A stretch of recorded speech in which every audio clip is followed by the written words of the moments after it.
মধ্যপ্রাচ্যের বিশাল জলরাশিতে আজ এক অদ্ভুত এবং রহস্যময় পরিস্থিতি তৈরি হয়েছে। কোনো মিসাইল বা বোমার কোনো শব্দ নেই, আকাশ থেকে ঝরে পড়েনি কোনো মারণঘাতী গোলা, এমনকি ফায়ার হয়নি একটিও বুলেট। তবুও বিশ্বের সবচেয়ে শক্তিশালী সামরিক বাহিনী আজ এক অদৃশ্য শক্তির কাছে পরাজিত। পৃথিবীর ইতিহাসের সবচেয়ে আধুনিক এবং ১৩ বিলিয়ন ডলার মূল্যের যুদ্ধ জাহাজ আজ সাগরের বুকে এক বিশাল ভুতুড়ে কফিনে পরিণত হয়েছে। ইরানকে সত্যিই মধ্যপ্রাচ্যের বুকে এক নতুন বারমুডা ট্রায়াঙ্গেল তৈরি করেছে, যেখানে ট্রিলিয়ন ডলারের মার্কিন প্রযুক্তি আজ পুরোপুরি অকেজো। কিন্তু কেন কেন আমেরিকার দুর্ধর্ষ এবং প্রশিক্ষিত এলিট মেরিনরা যুদ্ধের ময়দান ছেড়ে মাঝ সমুদ্রে আত্মহননের পথ বেছে নিচ্ছে? কি এমন রহস্য লুকিয়ে আছে পারস্য উপসাগরের ওই শুনশান নীরবতায়, যা খোদ পেন্টাগনের রাতের ঘুম কেড়ে নিয়েছে? আজকের ভিডিওতে আমরা উন্মোচন করব ইতিহাসের এক নজিরবিহীন মনস্তাত্ত্বিক যুদ্ধের নেপথ্য কাহিনী। আমরা জানব কিভাবে পরাশক্তি আমেরিকার দম্ভ আজ মধ্যপ্রাচ্যের নোনা জলে মিশে যাচ্ছে, এবং কেন তড়িঘড়ি করে পাঠানো হচ্ছে ইউএসএস জর্জ ওয়াশিংটনকে। আপনি কি প্রস্তুত আধুনিক ভূরাজনীতির এই ভয়ঙ্কর দাবা খেলার সাক্ষী হতে? তবে ভিডিওটি একদম স্কিপ না করে শেষ পর্যন্ত দেখুন, কারণ আজকের এই বিশ্লেষণ আপনার বিশ্ব রাজনীতি দেখার দৃষ্টিভঙ্গি বদলে দেবে। পারস্য উপসাগরের নীল জলে ভাসছে দানবাকৃতির এক রণতরী, যার নাম ইউএসএস আব্রাহাম লিঙ্কন। যে জাহাজটি একসময় মার্কিন সাম্রাজ্যবাদের অজেয় শক্তির প্রতীক ছিল, আজ সেটি তাদের জন্য এক মরণ ফাঁদে পরিণত হয়েছে।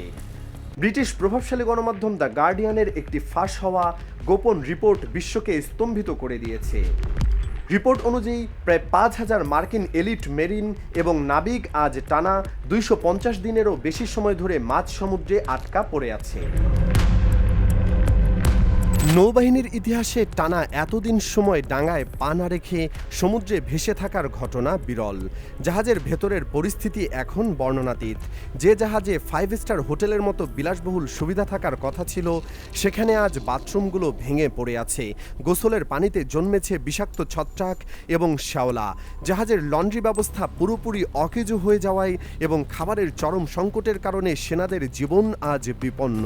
এমনকি সাধারণ সাবান বা গরম পানির মতো মৌলিক চাহিদাও আজ তাদের কাছে বিলাসিতা। মার্কিন দম্ভের এই প্রতীক আজ পেন্টাগনের জন্য এক লজ্জাজনক বোঝা হয়ে দাঁড়িয়েছে। কিন্তু প্রশ্ন হলো, এত শক্তিশালী একটি বাহিনী কেন নিজেদের রসদ সরবরাহ করতে পারছে না? জাহাজটি কেন কোনো বন্দরে ভিড়তে পারছে না?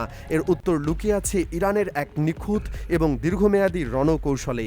ইরান এবং তাদের আঞ্চলিক মিত্ররা পুরো সমুদ্র পথকে এমনভাবে অবরুদ্ধ করে রেখেছে যে পেন্টাগন চাইলেও তাদের এই বিশাল রণতরীকে নিরাপদে কোনো কূলে ভেড়াতে পারছে না। একে সামরিক ভাষায় বলা হয় লজিস্টিক কোলাপস বা সরবরাহ ব্যবস্থার চূড়ান্ত পতন। তবে শারীরিক কষ্টের চেয়েও ভয়ঙ্কর হয়ে দাঁড়িয়েছে সেনাদের মানসিক যন্ত্রণা। মাঝ সমুদ্রে মাসের পর মাস আটকা পড়ে থেকে সেনাদের স্নায়ু আজ পুরোপুরি বিকল। গত কয়েক মাসে একাধিক মার্কিন নাবিক চরম আতঙ্ক এবং হতাশা থেকে বাঁচতে চলন্ত জাহাজ থেকে সরাসরি গভীর সাগরে ঝাঁপ দিয়ে আত্মহত্যার চেষ্টা করেছে। পাহারারত ক্রুরা তাদের উদ্ধার না করলে তারা হয়তো সাগরের সলিল সমাধি বরণ করত। এক মার্কিন মেরিন সেনার স্ত্রী গণমাধ্যমের কাছে কান্নায় ভেঙে পড়ে জানিয়েছেন যে তার স্বামী প্রচণ্ড আতঙ্কে দিন পার করছেন এবং ফেরার মেয়াদ বারবার পিছিয়ে যাওয়ায় সে মানসিকভাবে পুরোপুরি বিপর্যস্ত হয়ে পড়েছেন। পেন্টাগন এই সত্য ধামাচাপা দেওয়ার সর্বোচ্চ চেষ্টা করলেও সামাজিক যোগাযোগ মাধ্যমে ছড়িয়ে পড়া তথ্য আজ মার্কিন নৌবাহিনীর দৈন্যদশাকে বিশ্বের সামনে স্পষ্ট করে দিয়েছে। এখানেই লুকিয়ে আছে আধুনিক সমরবিদ্যার সবচেয়ে বড় এবং জটিল কৌশল। সামরিক পরিভাষায় একে বলা হয় কগনিটিভ ওয়ারফেয়ার বা মনস্তাত্ত্বিক স্নায়ুযুদ্ধ। ইরান খুব ভালো করেই জানে যে লোহালক্কর বা প্রযুক্তির সরাসরি যুদ্ধে হয়তো আমেরিকার পাল্লা অনেক বেশি ভারী, তাই তারা সরাসরি কোনো বড় হামলা চালায়নি। এর বদলে তারা মার্কিন সামরিক বাহিনীর সবচেয়ে দুর্বল জায়গাটিতেই আঘাত হেনেছে, আর তা হলো মানব মনস্তত্ত্ব। ইরানি বাহিনী নিয়মিত মার্কিন রাডারে ভুয়া সিগন্যাল পাঠাচ্ছে, জাহাজের আশপাশে নিজেদের অত্যাধুনিক ড্রোন উড়িয়ে সেনাদের মাঝে ভীতি ছড়াচ্ছে এবং ইলেকট্রনিক জ্যামিংয়ের মাধ্যমে মার্কিন সেনাদের বাইরের দুনিয়া থেকে বিচ্ছিন্ন করে দিচ্ছে। প্রতি মুহূর্তে এই অদৃশ্য হামলার আতঙ্কে থাকতে থাকতে মার্কিন নাবিকদের স্নায়ু এখন নিয়ন্ত্রণের বাইরে। 250 দিন ধরে তারা শুধু রাডারের দিকে তাকিয়ে প্রহর গুনছে ইরানের কোনো হাইপারসনিক ঘাতক মিসাইল। এই চরম সাসপেন্স এবং মৃত্যুর ভীতি 5 স্টার মেরিনদের ব্রেইন পুরোপুরি নষ্ট করে দিয়েছে। $13 বিলিয়ন রণতরী বা $1 ট্রিলিয়ন স্টেলথ প্রযুক্তি দিয়ে আপনি শত্রু মিসাইল রুখতে পারেন, কিন্তু মানুষের মগজের ভেতরে ঢুকে যাওয়া ভয়কে রুখবেন কিভাবে? ইরান আজ বিশ্বমঞ্চে সেটাই প্রমাণ করে দিয়েছে। প্রতিরক্ষা বিশেষজ্ঞরা ইরানের এই কৌশলকে বলছেন অ্যান্টি অ্যাক্সেস এবং এরিয়া ডিনাওয়েল বা সংক্ষেপে A2AD কৌশল। এর মানে হলো শত্রুকে এমন এক ফাঁদে আটকে ফেলা যেখান থেকে সে না পারে পালাতে, না পারে আক্রমণ করতে। আব্রাহাম লিঙ্কনকে ঠিক এভাবেই পারস্য উপসাগরের বুকে বোকা বানিয়েছে ইরান।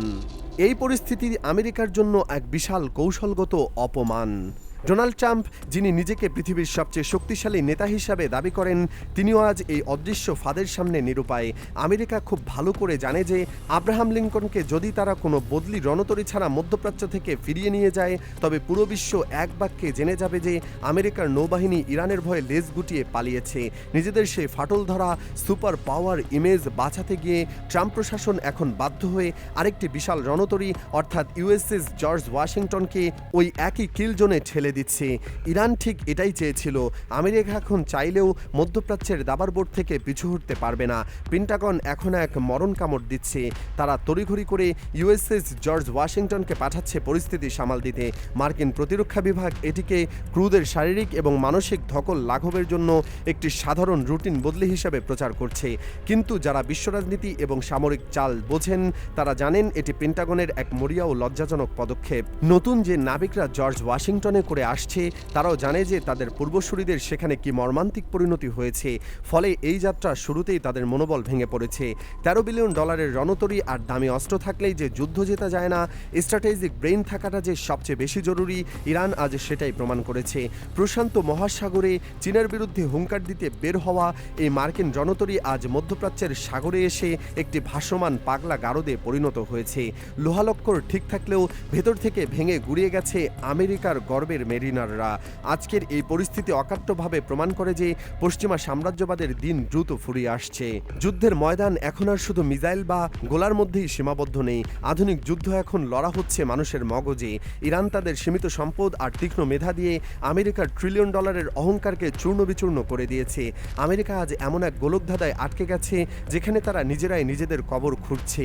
এখন ভিডিওর এই পর্যায়ে আপনাদের কাছেই প্রশ্ন, বিনা অস্ত্রে মার্কিন সেনাদের পাগল করে দেওয়া ইরানের এই অভিনব কৌশলকে আপনি কি আধুনিক যুদ্ধের সেরা মাস্টার স্ট্রোক মনে করেন, নাকি আমেরিকার এই করুণ পরিণতি পশ্চিমা শক্তির চূড়ান্ত পতনের শুরু মাত্র?